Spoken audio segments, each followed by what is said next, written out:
は、マヤーリカです。今、私はこちらカバラの聖地と言われるツファットというイスラエル北部の町に来ています。こんな感じで今は500年前ぐらいに建てられた町の遺跡の中にいますけれども、ここは休憩スポットになっていて、湧き水も流れていて、とても癒し系の雰囲気になっていますので、今日はこちらで私がイスラエルを3週間ぐらい旅してみて気がついた注意点や旅行のコツについてシェアしたいと思います。はい、それでは早速本題に入っていきます。まず1つ目ですね。一番大切かなっていうぐらい大切かなと思ったのが、シャバットの日の予定をしっかりと考えておくことということです。シャバットというのはユダヤ教徒にとっての安息日です。金曜日の日が暮れてから土曜日の日没までですね、丸々24時間ぐらいありますけれども、その日が安息日といって全ての仕事をストップする日ということになっています。ですのでお店とか交通機関とか全てクローズしてしまいます。なのでその安息日の前までにお水を買っておいたりですとか、あとは安息日の日に何を食べるのか、食べ物も用意しておく必要があります。ツアーに参加されている方はそういうのは全てスケジュールに組み込まれていると思いますけれども、個人旅行で買い物を忘れてしまいますと、シャバットに何も食べるものがないということになってしまいかねませんので、そちらは注意が必要です。ただしシャバットの救済方法としましては、ユダヤ教徒はお休みですけれどもアラブ人はお休みしませんので、アラブ人系のお店に行くとレストランも空いていることがあります。エルサレムの旧市街ではアラブ人街もありますので、そちらのイスラム教徒たちが働いているお店に行くとシャバットでもお食事をしたりすることができます。でもちろんキリスト教徒はお休みしませんので、その日は教会などは空いていることが多いですけれども、一応シャバットのスケジュールを確認して旅行の予定を立てることがおすすめです。はい、そして2つ目は肌を隠せるアイテムを持ち歩くということです。帽子とか、あとは私は薄いショールがすごく重宝していますけれども、そういうものは常に持ち歩くことがおすすめです。なぜかというと、日差しが強いので帽子とかサングラスで日差しから身を守るっていうこともそうなんですけれども、一部の宗教施設では女性は肌を隠してくださいっていうふうに言われるところもあります。そういうところに入った時にはさっとショールで肌を隠せるようにしておくととっても便利です。でそういった宗教施設にはだいたい貸してくれるスカーフとか置いてあるんですけれども、もうみんなが使い回したようなスカーフなので衛生上も自分のものを持っていった方が安心かと思います。はい、そして3つ目は、ATM ですね。結構街中でいろんな ATM を見かけるんですけれども、やっぱりちゃんとした銀行に備え付けられている ATM ですとか、あとは比較的空港とかそういった施設の ATM を使うことがおすすめです。エルサレムのウォーキングツアーのガイドさんがおっしゃっていたところによると、エルサレムの旧市街の中ではユダヤ人地区の中にある ATM があるんですね。ユダヤ人地区の広場の近くにすぐある黄色い ATM なんですけれども、お金を下ろすときはエルサレムの旧市街ではそちらが一番安心だしレートがいいということでした。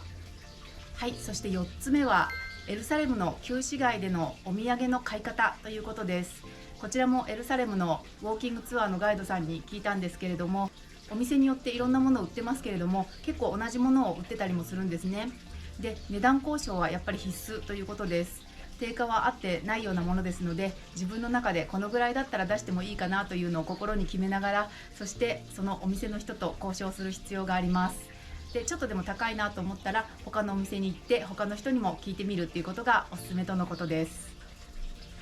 はい、そして5つ目はエルサレムの神殿の丘限定なんですけれども、セキュリティチェックがあって時々パスポートを提示してくださいっていうふうに言われることもあるということです。私が行った時は特にパスポートの提示は求められませんでしたけれども、一応神殿の丘に行く予定がある方はパスポートを持って行った方が安心です。でイスラエルは入国の時にスタンプをパスポートに押すことはなくて、イミグレーションカードみたいな別の紙をくれますので、そちらの紙とパスポートをセットにしてずっと持ち歩くことが必要です。はい、そして6つ目はレストランはチップは必要ですけれども、スタンドとかファラフェルとかそういったインスタントフードに関してはチップは必要ないということでした。レストランではだいたい 10% ぐらいのチップが上乗せされることがありますので、それはマナーとして払う必要があるとのことです。はい、そして7つ目なんですけれども、物価は日本に比べるととても高く感じます。特にお食事は日本の倍とか倍以上の間隔があることも多いです。ちっちゃい袋に入ったポテトチップスが300円ぐらいしたりとか、あとは普通にコンビニで売ってて日本だと100円200円ぐらいのアイスが500円とか600円とかそのぐらいすることもざらにありますので、物価はとても高いです。で、物もそうでして、やっぱり洋服とかもこの質で日本だったら2000円ぐらいで買えそうだなっていうものが5、6000円とかしたりしますので、できるだけ旅行中に使うものは現地調達というよりは日本で買って持って行った方がお得かなという感じがしています。私は途中でコンディショナーですね、髪の毛のリンスがなくなってしまったので試買で買ったんですけれども、このぐらいのチューブでだいたい1500円ぐらいしましたので、そういうのを楽しみたい方はそれもいいと思いますけれども、そういうところで買い物したくないなという方はあらかじめ日本から持っていくのがおすすめです。そしていつも持っていると便利なものとしては、やはりこちら水筒ですね。水は常に補給できるようにしておくことがおすすめです。そして女性の方は特にかもしれないですけれども、やっぱりこの化粧水のスプレーですね、これを持っているととても便利です。今も顔が乾燥してカピカピになってきてますので、こうやって時々吹きかけてですね、そしてなんとか乾燥から身を守っている感じです。あとこれはオプションになると思いますけれども、ハンドクリームですね。手が乾燥するとか首が乾燥したら困るという方はこういうクリームを持っていったりですとか、あとはですね、これは必ず持ってた方がいいかなと思いますけれども、こういった、アルコールの消毒用のものですね。こういうスプレー型じゃなくてもいいと思いますけれども、手で拭き取れるアルコールティッシュですとか、そういうものを持っておくと安心です。なぜかというと、イエス・キリストの生誕教会ですとか、あとは亡くなった聖墳墓教会ですとか、そういったところではイエスの史跡にこうやって手を触れるっていうところがたくさんあるんですね。でそうすると世界中の人がたくさん石を触っているわけですから、やっぱりその後は消毒した方が安心かなっていう感じがしますよね。ですのでお食事の前とかそういった教会で何かを触った後はこまめに消毒した方がいいかなという感じがします。そしてもう一つなんですけれども、細かいけど結構重要なこととしては、お手洗い用の小銭を用意しておくということです。ところどころで3シェケルとか5シェケルとかお手洗いにかかることがあります。120円とか200円とか1回お手洗いに入るとそのぐらい取られますけれども、それがいちいち大きい紙幣しかないとお釣りが出てこないこともありますので、やっぱり5シェケルとか3シェケルとかそういう細かい小銭を常に用意しておくように意識しておくことがおすすめです。はい、そしてもう一つは、個人旅行の方は必ずこのようなラブカブカードという交通カードを入手することがおすすめです。こちらは5シェケル、だいたい200円ぐらいで買うことができて、そして好きな金額をチャージして持ち歩くことができます。こちらですね、空港でも買えるということだったんですけれども、私が到着した時は空港のこちらのカード屋さんが閉まっていて買うことができませんでしたので、エルサレムのセントラルバスステーションで買うことができました。どこでも買えるわけではないので、ちょっと買える場所をチェックしてですね、そして到着したらすぐにゲットすることをお勧めします。で、個人旅行だとたくさんバスとか電車のお世話になることがあると思うんですけれども、バスの乗車料金はこちらでどうも割引になっているようです。で、毎回いくらかかるかもよく分かりませんし、そしてこれがないと多分乗る時もかなり厄介なのかなっていう感じがしますので、もう必ずこれを持っておくことをお勧めします。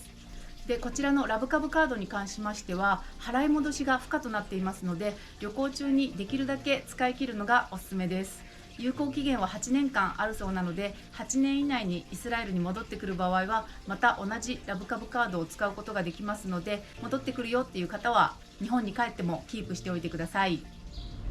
はい、そしてもう一つの注意点としては、女性の一人旅は特になんですけれども、ナンパに注意ということです。イスラエル人は日本人に対して結構いい印象を持っていたりとか、アジア人が好きな方も結構多いみたいです。で、私はもう40代になったのでさすがにもうないかなと思っていたんですけれども、こっちの人から見たら日本人の40代は20代ぐらいに見えるみたいなんですね。ですので普通にナンパされます。で、私は20代から世界中いろいろ旅して、いろんな詐欺とかナンパとかあらゆるものに遭遇してきましたので、ナンパされてもそんなに動揺もしないですし、あ、こんな感じかっていう感じなんですけれども、あんまり旅慣れてなくて異国の地で男の人に口説かれたりとかすると結構ドキッとしてしまう日本人女性も多いのではないかと思います。たくさんの日本人女性が引っかかったりしてるんだろうなっていうふうに思いますと、結構ね日本人としてもなんかイージーだと思われても困ってしまいますので、一応これは大事な注意点としてお伝えしておきたいと思います。結構下心丸出しでナンパしてくる人もいますし、中にはお薬のパーティーに誘われたりとかすることもありますので、そういうところにはまってしまうとずるずる抜けられなくなってしまう人も今までの旅行でもちょこちょこ見てきましたので、そういうところも含めて十分に注意して旅行することをお勧めします。はい、そして最後なんですけれども、イスラエルは本当に人種とか宗教の事情がめちゃくちゃ複雑でですね、アラブ人の顔をしていてアラブ系なんだけれどもキリスト教ですよとか、アラブ人なんだけれどもユダヤ人ですよとか、なんかそういう感じの人たちがたくさんいるので、パッと見私たちが旅行で行っただけでは何語を喋ってる何の宗教の方なのかっていうのは外見ではちょっと見分けがつきません。パッと見てすぐ分かるのは白人系の帽子をかぶって、そしてスーツを着ているユダヤ人なんですけれども、その方たち以外はですねかなりミックスしているので、もう全然分からないっていう感じなんですね。ですので私結構現地に行ったら現地の言葉でこんにちはとかありがとうとかを覚えて使うっていうのを意識してるんですけれども、こっちでは誰がアラブ人でアラビア語を喋ってるのかで、アラビア人だったらシュックランになりますけれども、誰がシュックランの対象なのか、誰がヘブライ語のダラバーの対象なのか全然分かりませんので、もうこれはちょっと失礼に当たることがないように全部サンキューで統一した方がいいなっていう結論に至りましたので、私は、シャロームとかねこんにちはっていうのはいいかもしれないんですけれども、それ以外のお礼を言う時には全部サンキューで統一することにしました。はい、いかがでしたでしょうか。こんな感じでちょっと細かいコツがたくさんあるイスラエル旅行ですけれども、思った以上にとっても平和な雰囲気がありますし、政治を除いた民間人レベルではいろんな人種や宗教の人たちがこれほど入り乱れて調和の中で暮らせている国ってあんまり見ることができないんじゃないかなっていうぐらいの感じがしています。ですので来る前と来た後では全く印象が違いました。とっても平和で旅行もしやすいですし、みんな親切で本当に穏やかな国だなっていうのが実際の感想です。そしてイスラエルには本当に世界的に有名な聖地で溢れていますので、心から旅行におすすめの国だなって今回来て実感しています。私も一生に一度は来たいなって思ってたけど、内心ちょっと怖いなっていうふうに思ってたこともあるんですけれども、思い切って今回来てみて本当に良かったなと思います。はい、このビデオがイスラエルに行きたいなと思っている人の何かのヒントになれば幸いです。それでは最後までご視聴いただきましてありがとうございました。また次の動画でお会いしましょう。